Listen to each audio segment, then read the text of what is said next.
저는 그 촛불을 우리가 왜 들었는지를 다시 생각해 봐야 된다고 생각을 해요.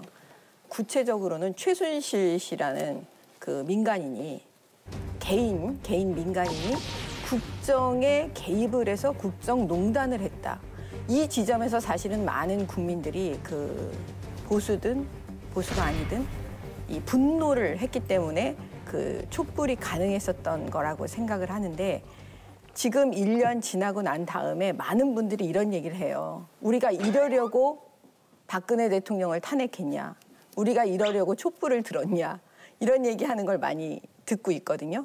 지금 각 개혁위원들이 각 부처에 들어가서 자문 정도 해줘야 되는 민간인들이 집단으로 그 국정을 지금 좌지우지하고 있어요. 국정원에 들어가서 막 기밀을 보고 있고 민간인들이. 우리가 왜 촛불을 들었을까? 우리가 왜 대통령을 탄핵했을까? 이거에 대해서 문재인 대통령이 좀 생각을 하셔야 되지 않을까? 그렇게 생각합니다. 예. 정말 해석은 나름이네요. 그 객주를 쓰신 김주영 선생에게 이제 기자들이 물었습니다. 이게 단순한 정권 교체냐 아니냐 뭐 이런 질문을 했을 때 이분이 이렇게 대답을 해요. 박 정부는 편가르기가 심했고 권한을 남용했다. 문 정부는 색깔과 논리는 다르지만 똑같이 편중돼 있다. 결국은 비슷한 길로 가는 것처럼 보인다. 지금 우리가 가장 걱정했던 거는 뭐냐면 이 양극단으로 가는 거. 이걸 좀 어떻게 피해보자고 했던 건데 우리는 그걸 못 피한 것 같아요. 검찰을 정치화시키는 이런 게 과거에 이 정도까지 심했던 적이 있었던가. 제가 볼 때는 없었어요. 지금 거의 초유의 일이 지금 벌어지고 있는 거예요. 검찰 모든 지금 적폐 수사하라고 검찰에 다 떠넘기고 있거든요. 그러면 검찰은 결국 설거지하는 거예요. 정권의 설거지. 아까 말씀하신 대로 그 공론화위원회 얘기를 하셨는데 그거는 지금 똑같은 거예요. 그 원전에 대한 공론화위원회를 했으면 거기에 대한 결과는 국민들의 뜻은 뭐냐면 탈원전 하지 말아예요. 그럼 빨리 포기해야 되는데 이분들은 지금 문재인 정부는 어떻게 나가냐면 그 뜻을 이렇게 이용하는 거예요. 5호기, 6호기만 계속하게 만들고 탈원전을 더 가속화시키고 있어요, 지금. 우리가 가야 할 탈원전, 탈석탄, 신재생 확대의 에너지 전환 정책에 대한 국민들의 공감대를 확인할 수 있었던 것도 의미 있는 성과라고 할 수 있습니다.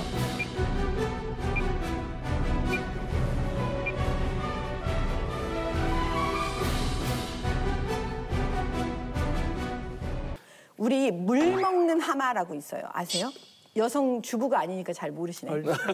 주부 아니라도 다. 물 먹는 하마 있잖아요. 물 먹는 하마. 지금 우리가 주부 입장에서 걱정하는 건 뭐냐면 이 문재인 정부가 돈 먹는 정부가 될 것 같아갖고 지금 걱정하는 거예요. 왜냐? 이 공론화위원회 때문에 들어간 돈이 얼마인지 아세요? 공론화위원회 하면 사람들을 다 모으고 위원장 시키고 위원장은 돈 안 받아요? 위원들 돈 안 받습니까? 89일 동안 쓴 돈이 46억 원이에요. 그다음에 건설 중단시켜가지고 들어간 우리의 손해가 뭐냐면 1,000억 원이에요. 저는 가정주부이기도 하니까요. 돈에 예민해요. 살림을 하다 보면 그 월성 1호기 지금 그거 이제 중단하려고 하는 거.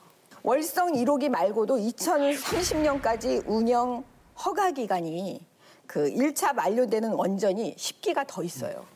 아시죠? 이것들의 수명 10년 연장을 포기를 할 경우에 1기당 손해보는 전력 판매 금액이 얼마인지 아세요? 4조 5천억 원에 달한대요. 그 돈 누구 돈이에요? 문재인 대통령이 내실 거예요? 문재인 정부가 돈 낼 거예요? 우리 국민 돈이잖아요. 전 아까워 죽겠어요. 그 돈 때문에 얘기하는 거예요. 더불어민주당이 지난 6월 당직자들에게 그 정부기관 근무 희망자를 모집한다는 내용의 문자 메시지를 보낸 사실이 확인이 됐대요. 야, 먹거리 나누기를 이렇게 대놓고 하는 사람들이 있나. 이거 사실 몰래 해야 되는 거잖아요. 그래서 들켰을 때 막 또 야당이 뭐라고 하고 난리를 쳐야 되는데 이분들은 아예 대놓고 해요. 부끄러운 줄을 아예 몰라요. 그리고 낙하산 인사는 늘 했던 얘기인데 본인들이 뭐라 그랬냐면 문재인 정부 초기에 낙하산 인사 없다고 그랬어요. 차라리 말이나 하지 말지. 그래놓고 지금 대놓고 하고 있잖아. 이거는 파견이 아니에요. 이건 그냥 취업이에요. 취업. 그다음에 백운규 산업통상자원부 장관이 공공기관장도 철학이 맞아야 함께 갈 수 있다. 다 사퇴하라 뭐 이런 얘기잖아요. 근데 보세요. 과거에 문재인 대통령이 되시기 전에 문재인 의원 또는 대표께서 뭐라고 말씀하셨냐면 제가 이거 보고 야 어떻게 지금 이 시점에서 본인이 본인에게 딱 너무나 정확한 말씀을 하고 계시는구나 깜짝 놀랐어요. 부산 시민들의 강력한 비판 여론도 마이동풍 금감원이 BS 금융지주 회장을 기어코 사퇴시켰네요. 민간 금융사에 대한 아무런 법적 근거 없는 이런 인사 개입은 관치를 넘어 직권남용의 불법 행위입니다. 그런데 이제 이런 일 정도는 다들 그러려니 하며 넘어가는군요. 이게 문재인 의원이 그 전에 하신 말씀이에요. 말 조심해야 돼요. 네. 우리나라 요즘엔 잊혀질 권리가 없어졌어요. 그러니까요.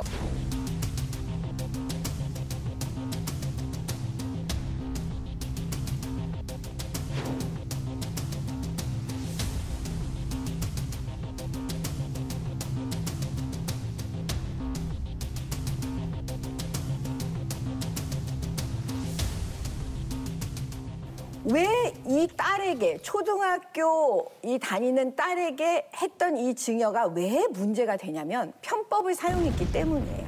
편법. 무슨 편법이냐면 우리는 과세 표준액이라는 게 있어요. 증여의 그 금액이 커지면 뭐냐? 세율이 높아져요. 쉽게 말씀드리면. 그래서 보통 대부분 30억을 안 넘기려고 해요. 그게 10억, 20억, 30억으로 이렇게 쪼개가지고 이 퍼센테이지가 높아지거든요. 그러면 뭐냐? 쪼개기 증여를 써요. 이거는 대부분 재벌들이 다 절세 편법으로 다 쓰고 있어요. 근데 지금 홍종학 이분도 지금 그걸 쓰고 있는 거죠. 보세요. 그냥 딸과 아들에게 장모가 2분의 1, 2분의 1 이렇게 그냥 증여하면 됩니다. 근데 유독 그걸 어떻게 했냐면 2분의 1은 아들에게 주고 그 딸 부분을 반으로 쪼개서 손녀딸에게 준 거예요. 그럼 왜 그랬을까요? 바로 그 과세 표준 때문에 그런 거예요. 세율을 낮춰보려고. 그다음에 두 번째는 뭐냐? 이건 아주 고도의 머릿수이긴 하지만 일반인들이 잘 생각하지 못하지만 하나 더 있어요. 보세요. 딸에게 2분의 1을 다 받고 그 딸이 나중에 한 20, 30년 지나서 자기 딸에게 이걸 줄 때는 어떻게 되겠죠? 시가가 엄청나게 창출이 되어 있겠죠. 이 부가가치가 높아지겠죠. 그럼 어떻게 돼요? 증여세를 또 엄청 내겠죠. 그게 격세증여예요. 그렇지. 네. 그러니까 그걸 줄이려고 했던 거예요. 그러니까 이 사람은 또 여기서 하나 더 해요. 우리가 하나 더가 뭔지 아세요? 초등학교 5학년 다니는 애가 예를 들어서 8억이 넘는 돈을 증여를 받아요. 그러면 그거에 대한 비용 있잖아요. 세금. 그 증여세는 누가 내죠? 초등학교 5학년 아이가 내야 되는 거잖아요. 근데 그 증여세를 5학년 아이가 냈어요? 무슨 돈으로 내요? 건물에 대한 건데 그 돈을 아마 할머니 또는 이 홍종학 씨의 부인이 내지 않았겠어요? 그럼 뭐냐? 그 돈 1억이 넘을 겁니다. 거의 2억에 육박하는 그 세금은 돈은 뭐예요? 다시 또 증여세를 내야 되는 거예요. 그러면 제가 볼 때는 이 홍종학 씨는 이번 이 사건으로 다시 검찰에 수사받아야 돼요. 이 부분에 대해서. 근데 청문회에 지금 나와서 장관이 되겠다고 하는 거예요. 교수님, 제가 이 지점에서 이번에 국민의당은 이 홍종학 씨에 대해서 이걸 통과시키면은 간판을 내려야 돼요. 절대하겠습니다. 아니, 왜냐하면 제가 그 이유를 말씀드릴게요. 들어보세요. 왜 그러냐면 정리를 좀 해주셔야 될 것 같은데요. 예, 이제 마지막 정리인데 뭐냐면 대선 때요. 안철수 후보, 국민의당 후보 딸에게 뭐라 그랬죠? 그제. 그 재산 공개하라고 막 그랬어요. 그게 아버지 재산이 몰래 갔을 거니까 세금을 떼먹었다 어쨌다 막 그러면서 하라고 얼마나 그랬어요. 그렇죠. 나중에 근데 그걸 뚜껑을 열어봤죠. 그랬더니 별거 아니었다라고 결론이 났잖아요. 그렇죠. 그런데 지금 이 홍종학 씨에 대해서 만약에 그런 국민의당이 자기의 대선 후보에 대해서 그런 경험이 쓰라린 경험이 있는 국민의당이 이번에 홍종학을 통과시키면 어떻게 되겠어요? 간판을 내리고 민주당으로 다 가셔야죠. 제가 검찰에 있었으니까 이게 무슨 의미인지를 너무 잘 알아서 지금 지난번에 문무일 검찰총장이 그 최근에 이 수사 피로감에 대해서 이제 얘기를 하면서 적폐청산 수사를 빨리 끝내겠다, 마치겠다 이렇게 얘기를 했어요. 그래서 그랬는지 이 전병헌 청와대 정무수석이 이제 그 말 나오고 나서 뭐라 그러냐면 적폐청산의 시안이 없다. 맞아요. 계속해라 이렇게 얘기하거든요. 결국은 뭐냐면 검찰한테 주문하는 거죠. 계속하라고. 그래서 제가 요 대목만 딱 보고 아, 이 정권 하에서 이 검찰총장이 또 왕따 당하는구나 라는 생각을 했어요. 지금 검찰 내부에서 이제는 푸념과 하소연이 나오기 시작하는 거예요. 이게 뭐냐. 그러면 결국 뭐냐면은 개혁위원회라는 분들이 계속 수사 의뢰를 한다는 게 뭔지 압니까? 고소나 고발을 통해서 수사를 의뢰하는 것과 고소 고발이 아니고 그냥 수사를 의뢰하는 거는 자기는 무고 아무런 책임을 지지 않고 쏙 빠져나가고 수사만 의뢰하는 거예요. 그러니 이 검찰의 입장에서는 얼마나 황당하겠습니까? 이게 잘못된 고소 고발로 인해서 수사를 했을 때는 그 고소 고발인에게 책임을 물어야 되는데 이 개혁위원들이 책임 안 지려고 이런 꼼수를 막 피우는 거예요. 그래서 검찰이 처음에 이렇게 푸념, 하소연 이거 빨리 끝내야지 이렇게 얘기하는데 청와대에서 끝내지 마라, 계속해라 이렇게 얘기하면 결국 무슨 얘기냐면 검찰을 권력의 하수인으로 지금 보고 있다는 걸 아주 만천하에 드러낸 겁니다. 밝힐 것은 밝히고 가야 된다. 그렇게 봅니다. 그러면 권양숙 여사 수사해야 됩니다. 각종 국정원의 기밀 문건 보고서 또 이런 보고서가 담겨있는 메인 서버를 비밀 취급할 수 있는 인가를 받기도 전에 다 열람했다. 이제 이 부분은 직권남용 아니냐. 뭐 이제 포함해서 여러 가지 좀 법적 논란도 있는 것 같은데. 지금 제가 어젯밤에 국정원법이요. 그걸 지금 좀 자세히 봤어요. 국가정보원법. 그다음에 그거에 따른 이제 국정원 보안 업무 규정 이런 걸 봤는데 국정원 보안 업무 규정이라고 있는데 이 규정은 뭐냐면 국가정보원법에서 그 국정원의 그 조직과 거기에서 일하는 공무원들에게 향한 어떤 지침이에요. 그러면 여기서 뭐라고 되어 있냐면은 그 비밀 취급 미인가자. 이 사람들은 국정원장이 정하는 바에 따라 보안 조치를 하면 열람이 가능하다 이렇게 되어 있는 규정을 가지고 미인가자, 민간인에게도 보여줄 수 있다라고 이렇게 지금 들이대고 있는데 사실 그렇지가 않은 거예요. 왜냐?